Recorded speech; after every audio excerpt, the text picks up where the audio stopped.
যে ধান যখন তুমি লাগাচ্ছ তারপর থেকে শুরু করে ধান কাটা পর্যন্ত এবং ধানকে বিক্রি করা পর্যন্ত তোমার যে খরচ হয়ে যাচ্ছে, তাতে দেখা যায় প্রতি হেক্টর জমিতে তোমার অনেক খরচ চলে আসে। কিন্তু তোমার হাতে যদি টাকা লিমিটেড থাকে তাহলে সেই ক্ষেত্রে তুমি কোন ফসলটা কতটুকু জমির মধ্যে চাষ করতে পারবা, এটা একটু চিন্তার বিষয়। তো এই সকল সমস্যার ক্ষেত্রে আমরা সাধারণত যোগাশ্রী প্রোগ্রামের মাধ্যমে সমাধান করে ফেলতে পারি খুব ইজিলি।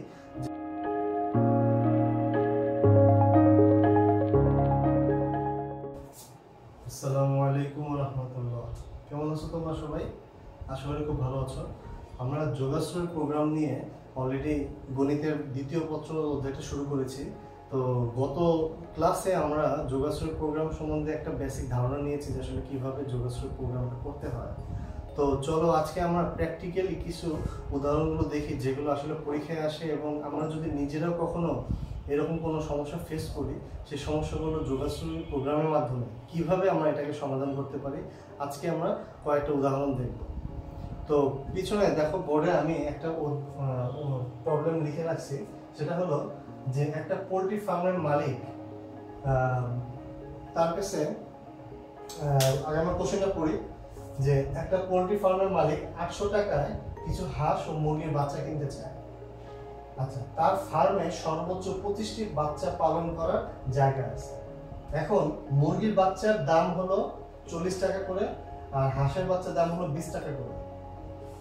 যদি এটা হয় যে মুরগির ফার্মের মালিকের বা পোল্ট্রি ফার্মের মালিকের কাছে 800 টাকা আছে, এখন এই 800 টাকার মধ্যে সে মুরগির বাচ্চা এবং হাঁসের বাচ্চা কিনতে চাচ্ছে।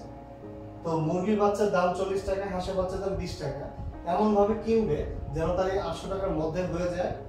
আর যেহেতু তার ওইখানে 25টি বাচ্চা রাখার মতো জায়গা আছে, তাই বাচ্চার সংখ্যা আমাকে এমন করে নিতে হবে যেন 25-এর বেশি না যেতে পারে।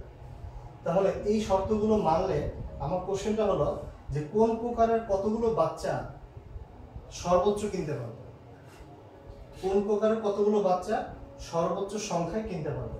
তো আমি এখানে তোমার একটা কথা মিস করে দিয়েছি, সেটা হলো যে সর্বোচ্চ সংখ্যায়,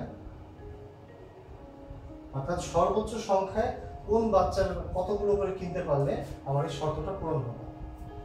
তো এই সমস্যাগুলো তোমাদের আসলে প্র্যাকটিক্যালি তোমরা যদি এই ধরনের কোনো ফেস করো তাহলে দেখবে যে চিন্তা করে যায় যে আমি আসলে কয়টা বাচ্চা কিনবো, তোমার মুরগির বাচ্চা কয়টা কিনবো বা হাঁসের বাচ্চা কয়টা কিনবো। এই সমাধানগুলো কি করে আমাকে যোগাশ্রী প্রোগ্রাম আমাকে ইজিলি এটা উত্তর দিবে।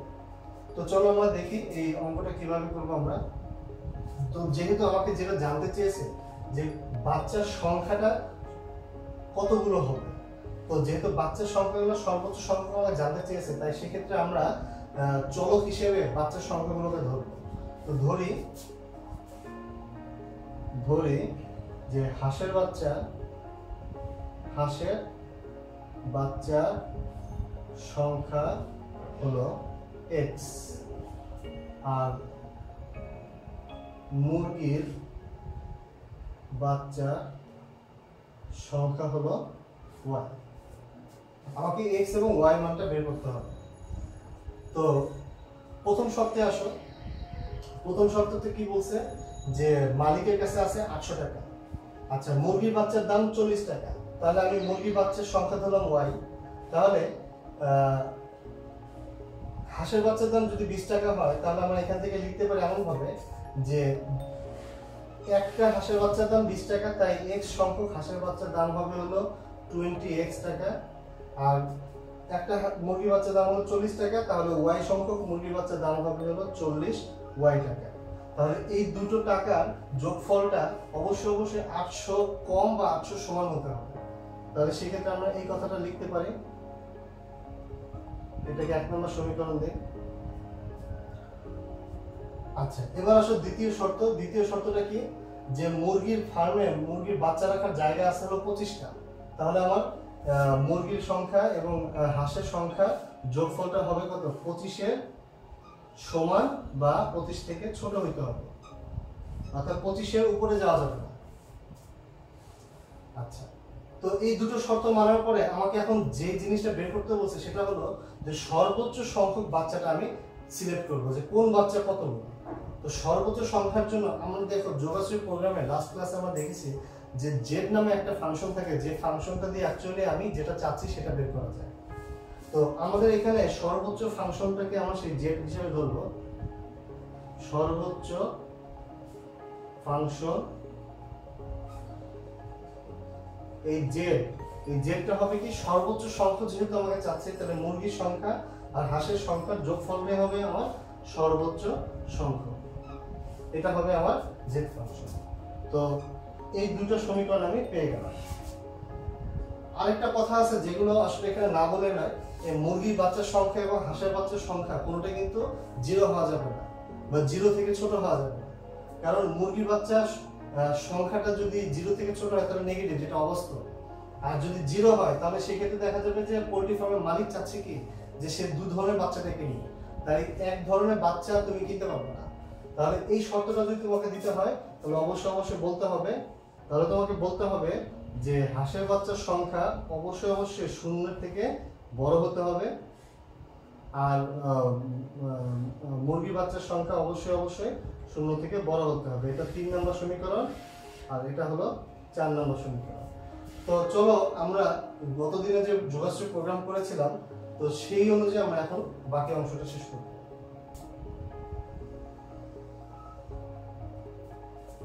তো প্রথম সমীকরণ থেকে আসি।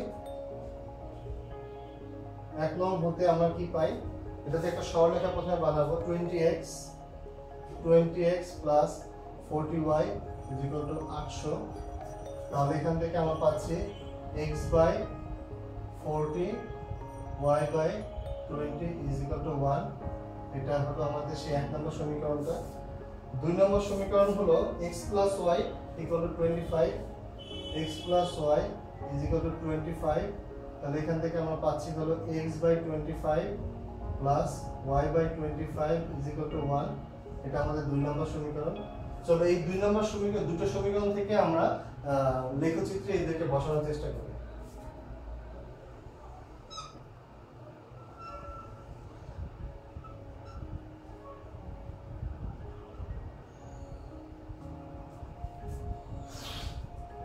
তো x অক্ষ বরাবর আমরা চলো এখানে হলো 10, এখানে 20, এখানে 30, এখানে 40, এই বরাবর হলো 10, 20, 30, 40। যদি এটা দিই তাহলে চলো আমরা প্রথম সমীকরণ থেকে সরলরেখাটা বের করার চেষ্টা করি। তো x এর নিচে হলো 40, তাহলে এখানে একটা স্থানাঙ্ক পাই এটা, আর y এখানে 20, তাহলে এখানে সেটা পাই, এটা হলো একটা সমীকরণ। অর্থাৎ এই দুটো বিন্দু দিয়ে এই সমীকরণটা আমরা পেয়ে গেলাম। এটা হলো প্রথম সমীকরণ। 2 নম্বর সমীকরণ হলো x25 y25, তাহলে x25 হলো এরকম একটা পয়েন্ট, y25 হলো এরকম একটা পয়েন্ট, তাহলে এই দুটো পয়েন্ট দিয়ে আমরা আরেকটা সমীকরণ পেয়ে যাচ্ছি।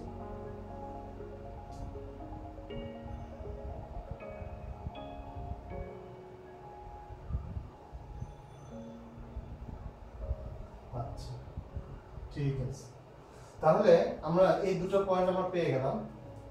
তো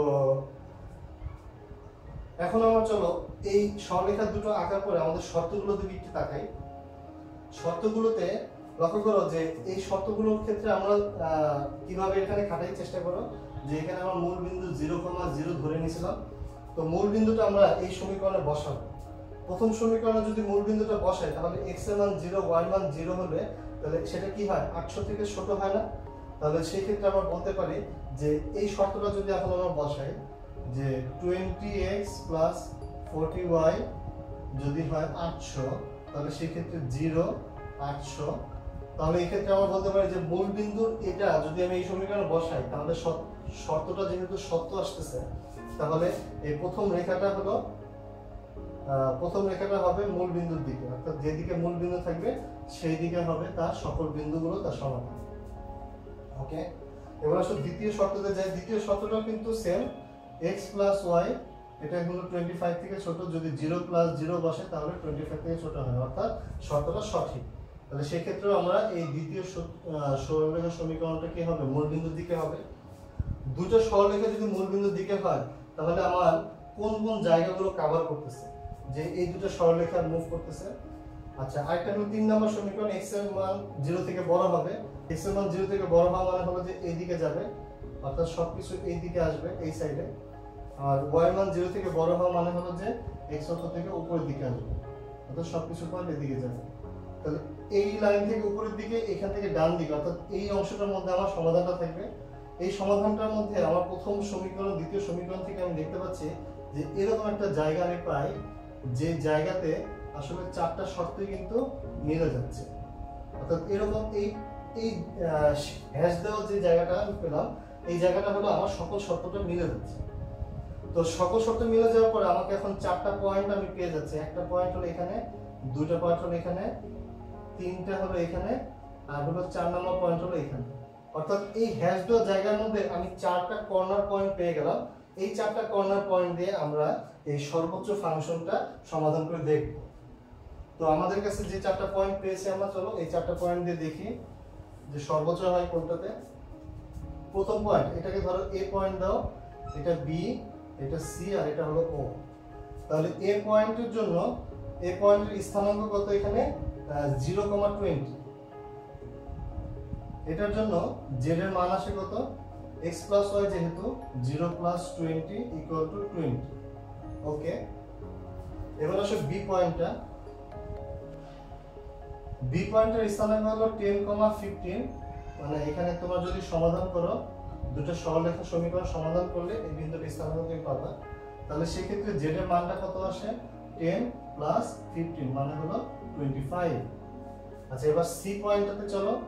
সি পয়েন্টের স্থানাঙ্ক হলো 25,0। তাহলে সেই ক্ষেত্রে z এর মান আসতেছে হলো 25 + 0 = 25। আচ্ছা, এবার হলো মূল বিন্দু। মূল বিন্দুর জন্য তুমি স্থানাঙ্ক পাচ্ছ হলো এটা, আর z এর মানটা পাচ্ছ 0 + 0 = 0। এখন তোমরা বলো যে z এর যে মানটা সর্বোচ্চ হবে সেই বিন্দুটাই হবে আমার সঠিক উত্তর। তো লক্ষ্য করো এখানে 25 আমি সর্বোচ্চ পাচ্ছি দুটো বিন্দুতে, আমি কোনটা নেব? এখানে 25 বলতে x এর মানটা বোঝাচ্ছে 25, আর y এর মানটা হলো 0 বোঝাচ্ছে। মানে হলো যে আমরা হাঁসের সংখ্যা ধরেছিলাম x মানে 25, আর মুরগির সংখ্যা এখানে y, এখানে আসতেছে হলো 0। কিন্তু মালিক কিন্তু দুটো বাচ্চা কিনতে চেয়েছে, মুরগির বাচ্চা থাকতে হবে, হাঁসের বাচ্চা থাকতে হবে। তাহলে আমার এই সি পয়েন্টটার উত্তর সর্বোচ্চ হওয়ার পরেও এটা আমরা নিতে পারতেছি না, এটা নিতে পারতেছি না, এটা নিতে পারতেছি না। তাহলে এই ক্ষেত্রে আমি 10 এবং 15 দিয়ে যে সংখ্যাটা সর্বোচ্চ পাচ্ছি সেটাই আমার জন্য গ্রহণযোগ্য। তাহলে সেই ক্ষেত্রে আমরা বলতে পারি যে x এর মান 10, এর মানে হলো যে হাঁসের বাচ্চার সংখ্যা হবে 10। এটা আমরা উত্তর থেকে দেখতে পারতেছি যে 10টা আমি হাঁসের বাচ্চা কিনবো, আর 15টা কিনবো হলো মুরগির বাচ্চা। তাহলে 15টা কিনবো হলো মুরগির বাচ্চা। এইটাই হলো আমার উত্তর। অর্থাৎ আমার কাছে জানতে চেয়েছিল যে আমি হাঁসের বাচ্চা এবং মুরগির বাচ্চার সংখ্যা সর্বোচ্চ কতগুলো নিতে পারি যাতে আমার 800 টাকার মধ্যে হয় আর 25টার মধ্যে থাকে। তো 25টার মধ্যে থাকতে গেলে 10, 15 হিসেবে নিলাম, আর এই দুগুলো তুমি টাকা হিসেবে যোগ করে দেখো 800 টাকার মধ্যে তুমি এদেরকে পেয়ে যাচ্ছ। আশা করি তোমরা এই টাইপের অঙ্কগুলো বুঝতে পারছো।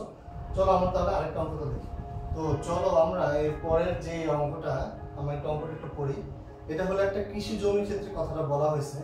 তো তোমাদেরকে আমি একটু ধারণা দেই যে কৃষি জমিতে তোমরা কখনো কাজ করতে দেখেছো কিনা, বা কৃষি জমিতে অ্যাকচুয়ালি কিভাবে কাজ করা হয়, বা ধান বা গম বা অন্যান্য ফসলগুলো কিভাবে চাষ করা হয়।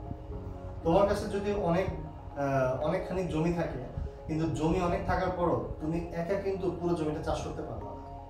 আবার তোমার পুরো জমিটা চাষ করতে গেলে তোমার একটা নির্দিষ্ট অর্থ দরকার। তো তুমি যখন চাষ করতে যাচ্ছ বা তোমার কাছে যদি অনেক জমি থাকে, তখন তুমি চাচ্ছ যে এই সিজনে ধান এবং গমকে তুমি চাষ করতে চাও।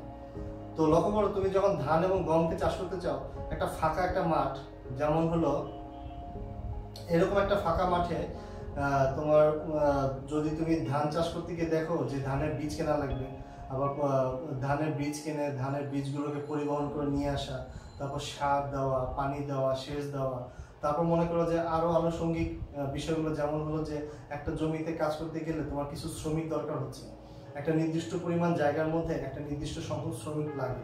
যে এই সকল চিন্তা করে তোমার যত দিন যাবে তত দিনের যে পরিশ্রম, এই সব কিছু মিলিয়ে কিন্তু তোমার দেখা যাবে যে ধান যখন তুমি লাগাচ্ছ তারপর থেকে শুরু করে ধান কাটা পর্যন্ত এবং ধানকে বিক্রি করা পর্যন্ত তোমার যে খরচ হয়ে যাচ্ছে, তাতে দেখা যায় প্রতি হেক্টর জমিতে তোমার অনেক খরচ চলে আসে। কিন্তু তোমার হাতে যদি টাকা লিমিটেড থাকে তাহলে সেক্ষেত্রে তুমি কোন ফসলটা কতটুকু জমির মধ্যে চাষ করতে পারবা, এটা একটু চিন্তার বিষয়। তো এই সকল সমস্যার ক্ষেত্রে আমরা সাধারণত যোগাশ্রী প্রোগ্রামের মাধ্যমে সমাধান করে ফেলতে পারি খুব ইজিলি, যে এই ধরনের সমস্যাগুলো যদি থাকে তাহলে সেক্ষেত্রে আমরা কিভাবে করতে পারি। চলো আমরা এই অঙ্কটা একটু দেখি। তো কোশ্চেনটা হলো যে একজন কৃষক ধান এবং গম চাষ করতে চায়, প্রতি হেক্টর জমিতে ধান ও গম চাষের খরচ হলো তোমার 1200 টাকা এবং 800 টাকা পড়ে। মানে আমি 1 হেক্টর জমিতে চাষ করতে চাই ধান যদি আমি 1 হেক্টরে চাষ করতে চাই তাহলে সেক্ষেত্রে আমার 1200 টাকা লাগে, আর গম যদি চাষ করতে চাই তাহলে আমার ক্ষেত্রে লাগে হলো 800 টাকা। এই টাকার মধ্যে তোমার পরিবহন, বীজ কেনা, শ্রমিকের খরচ, তারপর তুমি দিন দিন যে শ্রম দিচ্ছ, সেচ দিচ্ছ, পানি আনতেছো, এই সব কিছু মিলিয়ে আবার ধান কাটতেছো, মোরিং করতেছো, তারপর এটা প্যাকেটিং করতেছো, বাজারে গিয়ে বিক্রি করতেছো, বিক্রি করা ঠিক আগ মুহূর্ত পর্যন্ত যত খরচ আছে তাদের প্রতি হেক্টরে 1200 টাকা লাগে ধানের জন্য, আর 800 টাকা লাগে হলো গমের জন্য। আবার লক্ষ্য করো যে ধানের জন্য 1200 টাকা, গমের জন্য 800 টাকা লাগলেও তোমার শ্রমিক আবার দেখা যাচ্ছে যে ধানের ক্ষেত্রে শ্রমিক সংখ্যা কম দিলেও চলে, অর্থাৎ অল্প সংখ্যক শ্রমিক দিয়ে তুমি ধান উৎপাদন করতে পারবা। কিন্তু গমের ক্ষেত্রে দেখা যায় শ্রমিকটা একটু বেশি সংখ্যায় লাগতেছে। তো সমস্যাটা হয়ে যায় এখানে যে ধানের টাকা যদিও বেশি কিন্তু শ্রমিকের সংখ্যা অল্প হলেই হয়, আবার গমের টাকা কম কিন্তু শ্রমিকের সংখ্যা বেশি লাগে। তো এখন তোমার কাছে প্রশ্ন হলো যে তোমার হাতে আছে 4800 টাকা মাত্র। এখন এই 4800 টাকা দিয়ে তুমি কত হেক্টর ধান চাষ করতে পারবা, কত হেক্টর গম চাষ করতে পারবা। আবার আরো একটা শর্ত আছে, সেটা হলো তুমি যত বেশি হিসেব করে দেখছো যে তোমার কাছে যে পরিমাণ তোমার শ্রমিকগুলোকে তুমি যে কাজ করাবা, একটা জিনিস লক্ষ্য করো, এখানে শ্রমিকের সংখ্যাটা দিয়ে দেওয়ার অর্থটা হলো যারা তাদের শ্রমিকগুলো দিয়ে তোমার জমি চাষ করে তারা কিন্তু এই শ্রমিকদের রাখার জন্য একটা লেবার শেড তৈরি করে দেয়। তো এই লেবার শেড যখন তৈরি করে দেয়, এই লেবার শেডে তোমার কিছু জায়গা থাকে, একটা নির্দিষ্ট জায়গার মধ্যে লেবারদেরকে রাখতে হয় যতক্ষণ না পর্যন্ত ধান পাকতেছে বা কাটা হচ্ছে। তো এই সময়টা পর্যন্ত তোমার কিন্তু তাদেরকে খাওয়াইতে হয়, পড়াইতে হয়, তারপর তোমাদেরকে তাদের সুযোগ সুবিধা দেখতে হয়। তো তাদের পিছনে খরচ থাকে, তাদের জায়গার ব্যবস্থা থাকে। তো তোমার কাছে এখন সর্বোচ্চ 26 জন শ্রমিক রাখার জায়গা আছে। তো তোমার হাতে টাকা আছে 4800, আর তোমার শ্রমিক রাখার জায়গা আছে 2600। তাহলে আমরা চলো এই অঙ্কটা একটু করার চেষ্টা করি যে আসলে কিভাবে এই অঙ্কটা সলভ করা যায়। তো আমাকে কোশ্চেন জানতে চেয়েছে সে কত প্রকারের ফসল কত হেক্টর জমিতে আমি কাজ করতে পারবো, অর্থাৎ ধান আমি কত হেক্টর নিয়ে কাজ করলে বা গম কত হেক্টর নিয়ে কাজ করলে আমার এই খরচ আর এই যে টোটাল টাকা আর যে 26 জন, এই যদি সবকিছু আছে সবকিছু কি হবে আমার হিসাবের মধ্যে ইজিলি মিলে যাবে। তো চলো আমরা অঙ্কটা একটু শুরু করি। তো ধরি ধান চাষের জমির পরিমাণ হলো x, আচ্ছা, আর গম চাষের জমির পরিমাণ হলো y ধরে নিই। তো তোমার কাছে এখন বলা আছে যে এই x পরিমাণ জমিতে তোমার ধানের ক্ষেত্রে 1200 টাকা লাগে প্রতি হেক্টরে। তাহলে আমরা যদি দেখি যে x হেক্টর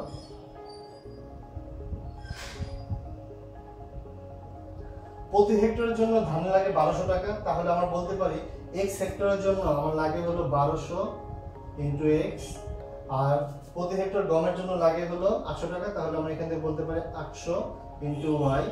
এই দুটো যে টাকাটা, এই টাকাটা টোটাল টাকা হলো 4800 টাকার মধ্যে থাকবে, তাহলে 4800 টাকা সমান বা তার থেকে কম হবে। এটা হলো আমাদের 1 নম্বর সমীকরণ। আচ্ছা, 2 নম্বর সমীকরণ কি? 2 নম্বর সমীকরণ বা 2 নম্বর শর্তটা খুঁজতে হলে আমাকে শ্রমিকের দিকে তাকাতে হবে।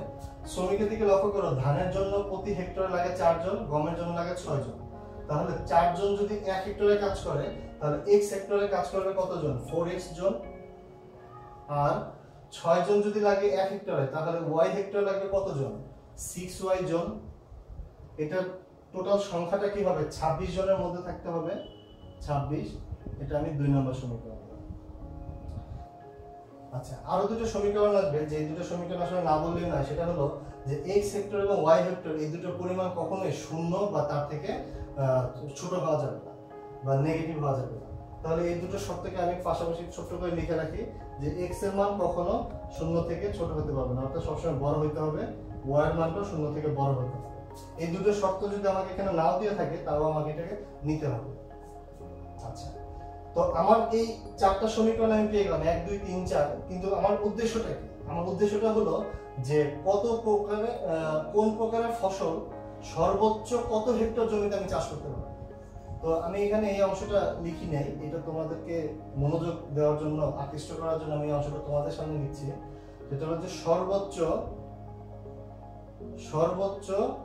কত হেক্টর জমিতে আমি চাষ করতে পারবো। তাহলে সেক্ষেত্রে সর্বোচ্চ যে ফাংশনটা থাকবে, সর্বোচ্চ ফাংশন z, এটা ইজ ইকুয়াল টু কি হবে, x এবং y এই দুটোর যোগফলের সমান হবে। অর্থাৎ আমি x আর y এর মধ্যে সর্বোচ্চ যে মানটা পাবো সেটাই কিন্তু আমার কি হবে, এই x এবং y এর যোগফলটা হবে।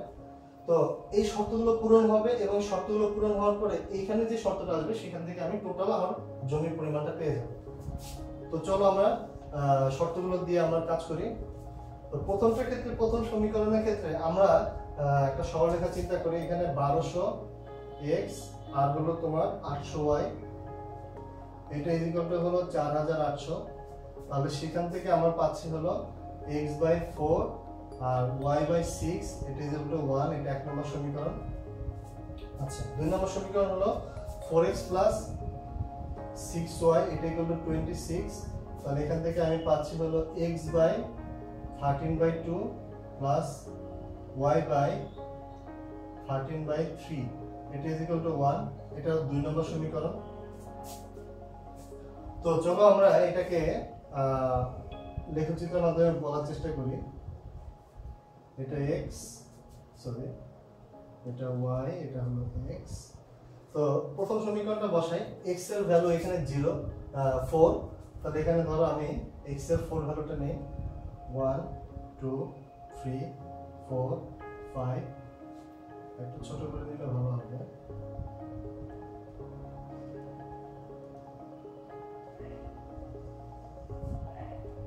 এটা 1 2 3 4 5 6 7 8, 1 2 3 4 5 6 7।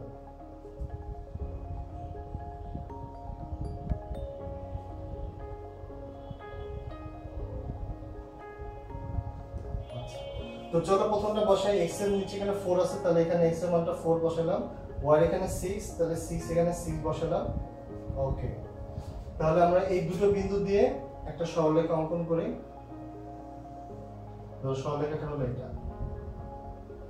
এটা প্রথম সরলরেখা। আচ্ছা, এবার আসো দ্বিতীয় সরলরেখাটা কি, x এর নিচে 13/2, 13/2 মানে কি 6.5, 6.5 বলতে এখানে 6 এবং 7 এর মাঝামাঝি একটা জায়গা থাকবে, এটা 6.5, এখানে একটা বিন্দু পেলাম। আর হলো যে 13/3 মানে হলো যে 4.3 হবে, 4.3 মানে হলো যে এরকম একটা পয়েন্ট 13/3। তাহলে এই বিন্দু আর এই বিন্দু দুটো যোগ করে আমরা একটা সরলরেখা বের করব। এটা হলো আমার 2 নম্বর সরলরেখা। আচ্ছা, তো আমরা সমান সমান চিহ্ন ইউজ করে সরলরেখা পেলাম, কিন্তু এখন যদি আমি অসমতা ইউজ করি তাহলে সেই ক্ষেত্রে আমরা এই যে মূল বিন্দু দিয়ে আমরা এটা যেটা কাজ করেছিলাম এর আগে সেটা দিয়ে চেক করব যে সত্য হয় কিনা। তো মূল বিন্দু দিয়ে দেখা যায় যে এই শর্তটা 0 এবং 0 হয়ে যাচ্ছে, যেটা 4800 থেকে ছোট। তার মানে আমি বলতে পারি যে এই প্রথম সরলরেখাটা মূল বিন্দুর দিকে থাকবে। তাহলে প্রথম সরলরেখার দিক হবে হলো মূল বিন্দুর দিকে। আচ্ছা, দ্বিতীয় সরলরেখার ক্ষেত্রে দেখো 0 এবং 0 বসালে এখানে 26 থেকে 0 ছোট হয়, তাহলে দ্বিতীয় রেখার ক্ষেত্রেও কিন্তু কি হবে, মূল বিন্দুর দিকেই তার সকল সমাধান থাকবে। আচ্ছা, আর হলো যে x = 0 থেকে বড় হবে, তাহলে সেই ক্ষেত্রে এই মানটা এখানে বসাবো। y এর মানটা 0 থেকে বড় হবে, তাহলে সেই ক্ষেত্রে আমরা এই সমীকরণটা নিব। অর্থাৎ এই চারটা শর্ত কোন জায়গাটায় আসে, এই জায়গাটার মধ্যে আসে। তো আমি মনে করি যে লাস্টে যে অঙ্কটা দেখাইছিলাম এই অঙ্ক আর এই অঙ্ক দুটো সেম, তোমরা করতে পারবে। তোমাদের কাজ হলো এই a বিন্দু, এই b বিন্দু, c বিন্দু আর হলো o বিন্দু, এই চারটা বিন্দুর জন্য তোমরা কি করবে, z এর মানটা বসাবে। a বিন্দুর স্থানাঙ্ক হলো তোমার 0,13/3, এটার জন্য z এর মান কত আসে, 0 + 13/3 = হলো 13/3। আচ্ছা, b বিন্দুর স্থানাঙ্ক কত আসে, তোমরা সমাধান করে দেখো। তো আমি সমাধান করে দেখলাম যে এটার স্থানাঙ্ক আসলে হলো 2,3, যেখানে z ইকুয়াল টু আমরা 2 + 3 ইকুয়াল টু 5 বলতে পারি। আচ্ছা, সি বিন্দুর স্থানাঙ্ক হলো তোমার 4,0 যেখান থেকে আমি z এর মান পাই 4 + 0 মানে হলো 4, আর মূল বিন্দুর ক্ষেত্রে হলো 0,0, সেক্ষেত্রে z এর মান হলো 0 + 0 ইকুয়াল টু 0। তাহলে আমার এখান থেকে সর্বোচ্চ মান কোনটা হচ্ছে? এটা নেওয়া যাচ্ছে না, এটা নেওয়া যাচ্ছে না, এটা নেওয়া যাচ্ছে। তাহলে আমার এখান থেকে সর্বোচ্চ আসতেছে 5। তাই আমি বলবো যে x এর মান হলো 2, দ্যাট মিন্স হলো যে ধানের জন্য আমি নিব 2 হেক্টর আর গমের জন্য আমি নিব হলো 3 হেক্টর। তাহলে অ্যানসার হলো যে ধান 2 হেক্টর আর গম হলো 3 হেক্টর। এই পরিমাণ জমিতে আমি আমার এই শর্তগুলো মিলিয়ে চাষ করতে পারবো। অর্থাৎ আমার এই শর্তগুলো দিয়ে খুব সুন্দরভাবে আমাদের যোগশ্রী প্রোগ্রাম ইউজ করে কিভাবে একটা বড় একটা কঠিন সমস্যাটা সমাধান করে ফেললাম। তো চলো আমরা নেক্সট আরেকটা অঙ্ক দেখি এটা কিভাবে করব।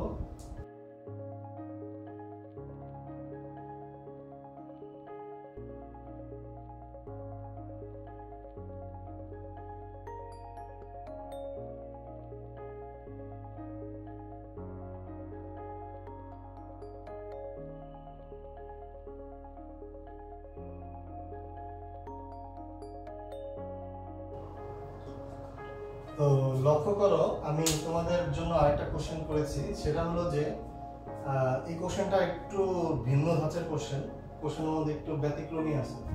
তো কোশ্চেনটা পড়লে আমরা বুঝতে পারবো। একটা বাস টার্মিনালে বাস এবং মিনি বাস এই দুই ধরনের গাড়ি রাখার সুযোগ আছে। তো একটা গাড়ি রাখার জন্য একটা নির্দিষ্ট জায়গা থাকে। তো টার্মিনালে আমার সর্বোচ্চ জায়গা আছে হলো 1400 বর্গমিটার। তো টোটাল টার্মিনালের জায়গা আছে 1400 বর্গমিটার।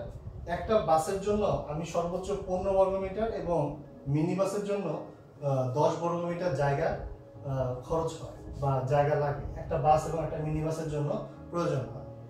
কিন্তু আমি সেই ক্ষেত্রে লক্ষ্য করব যে এই শর্ত দিয়ে আমি আসলে কতগুলো বাস বা মিনি বাস রাখতে পারি আমার সেই টার্মিনালের মধ্যে। তো তার সাথে একটু লক্ষ্য করো যে এখানে আরেকটা তথ্য দেওয়া আছে, সেটা হলো যে মিনি বাসের সংখ্যাটা বাসের সংখ্যার অর্ধেকের কম হতে পারবে না। মানে এমন ভাবে বাসটা এবং মিনি বাসটা আমি রাখবো যে মিনি বাসের সংখ্যাটা বাসের সংখ্যার যে আমি যেটা পাবো তার আবার অর্ধেকের কম হতে পারবে না। অর্ধেক হতে পারবে কিন্তু অর্ধেকের কম হওয়া যাবে না। বাসের সংখ্যা অর্ধেকের কম হওয়া যাবে না মিনি বাসের সংখ্যা। আবার বলছি কি যে বাসের সংখ্যার দ্বিগুণের বেশি হওয়া যাবে না। মানে মিনি বাসের সংখ্যা দুইটা শর্ত দিয়ে থাকতে হবে। মিনি বাসের সংখ্যার শর্ত দুইটা হলো যে বাসের সংখ্যার অর্ধেক থাকতে পারবে কিন্তু অর্ধেকের কম হওয়া যাবে না। আবার বাসের সংখ্যাকে দ্বিগুণ করলে যে সংখ্যাটা হবে সেটা হতে পারবে কিন্তু এর বেশি হওয়া যাবে না। তাহলে আমাদের জন্য একটু সহজ হয়ে গেল যে তাহলে আমি বুঝতে পারতেছি যে এখানে বাস এবং মিনি বাস দুটোই থাকতে হবে। আমি যদি শুধুমাত্র মিনি বাস রাখি তাহলে হবে না, শুধুমাত্র বাস রাখলেও আমি হবে না। তো সেই ক্ষেত্রে আমার অঙ্কটা আমি কিভাবে করব, আমি তোমাদেরকে এই অঙ্কটা সমীকরণ পর্যন্ত দেখাবো। তোমরা এখান থেকে বের করবে যে বাস এবং মিনি বাসের সংখ্যাটা কত হবে। তো আমি তোমাদেরকে শর্তগুলো আগে দেখাই যে কিভাবে শর্তগুলো করবে। প্রথম শর্তটাতে চলো যে আমরা ধরি বাসের জন্য বাসের সংখ্যা হলো x এবং মিনি বাসের সংখ্যা y। তাহলে বাসের জন্য যদি 15 বর্গমিটার জায়গা লাগে তাহলে x সংখ্যক বাসের জন্য জায়গা লাগবে কত 15x, আর y সংখ্যক মিনি বাসের জন্য জায়গা লাগবে কত 10y। এটা কি হবে, টোটাল এই জায়গাটা কি হবে 1400 বর্গমিটারের মধ্যে হতে হবে, অর্থাৎ 1400 বর্গমিটারের মধ্যে সমান হবে বা তার থেকে ছোট হতে পারে 1400। আচ্ছা, এটা হলো 1 নম্বর সমীকরণ।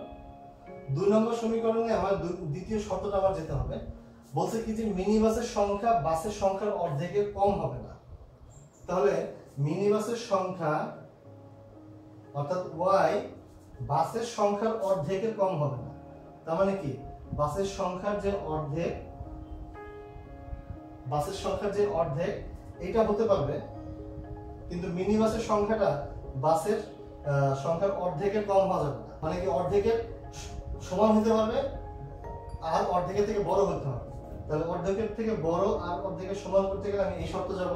তাহলে এখান থেকে 2 দিয়ে যদি দুই পাশে গুণ করি তাহলে এখান থেকে আমি পাই x 2y। দেখো এখান থেকে আমি এই শর্তটা আসতে পারি না, তাহলে এটা হবে আমার 2 নম্বর সমীকরণ। 3 নম্বর সমীকরণটা কোথা থেকে পাবো? বলছে যে মিনি বাসের সংখ্যা বাসের সংখ্যার দ্বিগুণের চেয়ে আবার বেশি হতে পারবে। তাহলে মিনি বাসের সংখ্যা বাসের সংখ্যার দ্বিগুণ, তার মানে বাসের সংখ্যার দ্বিগুণ হলো 2x। তো 2x এর সমান হতে পারবে, কিন্তু 2x এর থেকে আবার বড় হতে পারবে না। তাহলে 2x এর থেকে y মানটা কি হবে? সমান হতে হবে অথবা ছোট হতে হবে। তাহলে এখান থেকে আমার শর্তটা হচ্ছে, তাহলে এটা হবে আমার 3 নম্বর শর্ত। আর যেটা কমন দুটো শর্ত থাকে সেটা হলো যে মিনি বাসের সংখ্যা কখনোই শূন্যের থেকে ছোট বা শূন্যের সমান হতে পারবে না, আর বাসের সংখ্যাও সেই শূন্য থেকে ছোট বা শূন্যের সমান হতে পারবে না। এটা আমাদের কমন শর্ত। এই দুটো আমরা বাস্তব সংখ্যা দিয়ে বুঝে নেব যে বাস্তবে আমাদের এই শর্ত দুটো প্রয়োজন হচ্ছে। তো তোমাদের কাছে আমি ছুড়ে দিলাম এই তথ্যটা আমি কিভাবে তোমাদেরকে দেখাতে হয়, বাট তোমাদেরকে এখন অ্যানসারটা বের করতে হবে যে বাসের সংখ্যা এবং মিনি বাসের সংখ্যা সর্বোচ্চ কত হতে পারে। তো এই অ্যানসারটা খুব দ্রুত তোমরা কমেন্টে লিখে জানাও, যে লিখবা হলো যে বাসের সংখ্যা সর্বোচ্চ কত হবে আর মিনি বাসের সংখ্যা সর্বোচ্চ কত হবে। তো লাস্টে যে দুটো অঙ্ক দেখানো হলো সেই দুটো অঙ্কের উপর ভিত্তি করে যোগশ্রী প্রোগ্রামের মাধ্যমে তোমরা এই অঙ্কটাও সমাধান করে ফেলতে পারবে বলে আমি মনে করি। তো চলো আমরা আরেকটা অঙ্ক করি।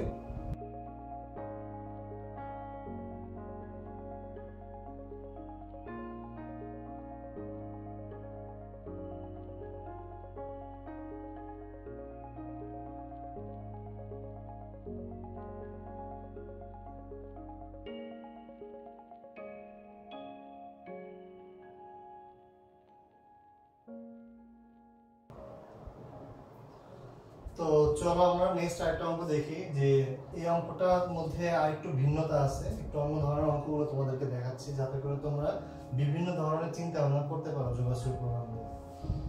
তো চলো আমরা এই কোশ্চেন একটু পড়ো।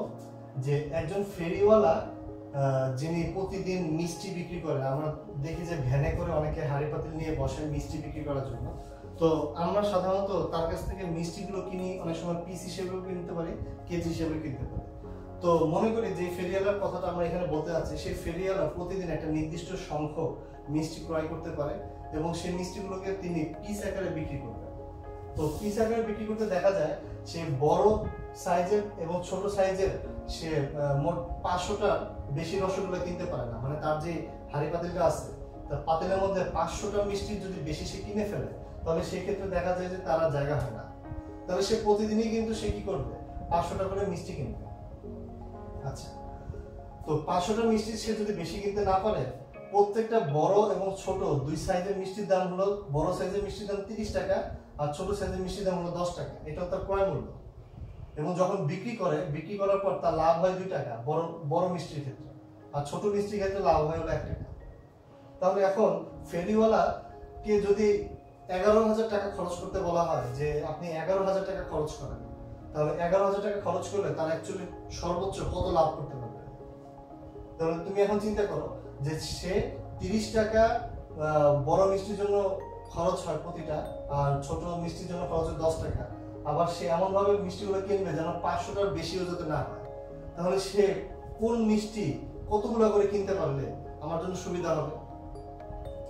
কোন মিষ্টি কতগুলো করে কিনতে পারলে আমার জন্য সুবিধা হবে, প্লাস হলো আমি সেখান থেকে কিছু লাভও বের করতে পারবো। তো আমি এখনো বলতে পারতেছি না যে আমার এই জায়গা যতটুকু 500টা মিষ্টি রাখার যে জায়গা আছে আর 11,000 টাকা দিয়ে আমি যে মিষ্টি কিনবো, কোন মিষ্টিটা কিনলে বা কোন মিষ্টিটা কতটুকু কিনলে আমি অনেক বেশি লাভ করতে পারবো। তো এটা প্রশ্ন যদি হয় তার কাছে, তাহলে আমি সমাধানটা করবো কিভাবে? তো চলো আমরা একটু দেখি অঙ্কটা করার জন্য একটু আগাই। তো প্রথম শর্ত হলো যে ধরি বড় মিষ্টির সংখ্যা সমান xt আর ছোট মিষ্টির সংখ্যা yt। তাহলে x এবং y এই দুটোর যোগফল কি হবে? 500 বা তার থেকে কম হতে হবে। তাহলে আমার প্রথম শর্ত হলো x এবং y এর যোগফল কি হবে? 500 এর ছোট হতে হবে। এটা 1 নম্বর সমীকরণ। 2 নম্বর সমীকরণটা কি হচ্ছে? 2 নম্বর সমীকরণ ক্ষেত্রে আমি টাকাটাকে ইউজ করতে পারি যে 30 টাকা লাগে একটা বড় মিষ্টি, 10 টাকা লাগে একটা ছোট মিষ্টি কেনার জন্য। তাহলে আমি এখানে লিখতে পারি 30x + 10y। এই দুটো মিলে যে টাকাটা আসবে সেটা অবশ্যই 11,000 এর মধ্যে থাকতে হবে। তাহলে 11,000, রাইট? আচ্ছা, এরপর আসো আর কি আছে শর্ত? এখানে একটা শর্ত আছে যে লাভের শর্ত। আমাকে কিন্তু কোশ্চেন করছে যে সর্বোচ্চ কত টাকা লাভ করতে পারবে। তাহলে আমার যে অভিষ্ট ফাংশন হবে, যেটা অভিষ্ট ফাংশন যে এই জেডটা হবে কি, বড় মিষ্টি থেকে লাভ হয় 2 টাকা। তাহলে একটা বড় মিষ্টি থেকে যদি 2 টাকা লাভ হয়, তাহলে x সংখ্যক বড় মিষ্টি থেকে লাভ হবে কত টাকা? 2x টাকা। আর একটা ছোট মিষ্টি থেকে লাভ হয় হলো আমার কি বলে 1 টাকা। তাহলে সেক্ষেত্রে আমি বলতে পারি 1 * y, দ্যাট মিন্স হলো y। আচ্ছা, তারপরে এই দুটো শর্ত হওয়ার পরেও আবার ওই যে আরো দুটো শর্ত থেকে যায়, যেটা হলো যে x এর মান কখনো 0 ছোট বা ই হতে পারবে না, সমান হতে পারবে না, y এর মানটা 0 কম বা সমান হতে পারবে। তো এই দুটো শর্ত দিয়ে তোমাদেরকে যদি বলা হয় যে এবার তোমার বের করো, তখন তুমি ওই আমাদের যে চিরাচরিত যে লেখচিত্রটা আছে সেই লেখচিত্রের মধ্যে এই সমীকরণ দুটোকে বসাবে। বসিয়ে এখান থেকে যে মানটা তুমি পাবে বা যে কর্নার পয়েন্টগুলো পাবে সেগুলো দিয়ে দেখবে যে এই অভিষ্ট ফাংশনে কোনটার ক্ষেত্রে সর্বোচ্চ মানটা আমি পাচ্ছি। তো তোমাদের কাছে হলো লাস্টের যে অঙ্কটা ছিল এবং এখন যে অঙ্কটা দেখানো হলো, দুটোরই উত্তর তোমাদেরকে কমেন্টে দ্রুত লিখে জানাতে হবে। প্রথমটার ক্ষেত্রে তোমরা নাম দিয়ে লিখবে যে ধান বা গমের ক্ষেত্রে কতটুকু হেক্টর নিবে, আর নিচেরটা তার নিচে লিখবে হলো যে বড় মিষ্টি বা ছোট মিষ্টি ক্ষেত্রে কতগুলো বড় মিষ্টি বা কতগুলো ছোট মিষ্টি নিলে তুমি সর্বোচ্চ লাভ পেতে পারো, অর্থাৎ x এবং y এর মানটা সর্বোচ্চ কত হতে পারলে তোমার এখানে লাভ হবে। তোমাদের কাছে এই দুটো অঙ্কের উত্তর আমি জানতে চাই, তোমরা খুব দ্রুত কমেন্টে এই উত্তরটা লিখে যাবে। তো আশা করি তোমাদের যোগাশ্রী প্রোগ্রামের এই টাইপের অঙ্ক যেগুলো আসছে, মানে বর্ণনামূলক বা এই ধরনের প্র্যাকটিক্যাল সমস্যা রিলেটেড যে অঙ্কগুলো পরীক্ষায় এসে থাকে, এগুলো আমি আশা করি তোমরা পারবা। নেক্সট এই যোগাশ্রী প্রোগ্রাম রিলেটেড আরো কিছু অঙ্ক আছে যেগুলো আমার এরকম বর্ণনা থাকে না, তখন সেই ক্ষেত্রে আমাদেরকে টেবিলে জাস্ট শুধুমাত্র টেবিলে কিছু মান দেওয়া থাকে, এই মান থেকে আমাকে কিন্তু বুঝে নিয়ে অঙ্ক করতে হয়। তো এখানে এরকম বর্ণনা দেওয়া আছে যে বর্ণনা থেকে আমরা অঙ্ক খুব সহজে করতে পারতেছি, কিন্তু যখন টেবিলে থাকবে টেবিল থেকে আমাকে কিন্তু মানগুলো ইউজ করে তারপর আমরা সেখান থেকে ফাংশন ইউজ করে যোগাশ্রী প্রোগ্রামটা করব। তো ওটা আমরা নেক্সট ক্লাসে ইনশাআল্লাহ শিখবো। আজকে এই পর্যন্তই থাকবে। তো আশা করি সে পর্যন্ত ভালো থাকবেন, সুস্থ থাকবেন। ধন্যবাদ।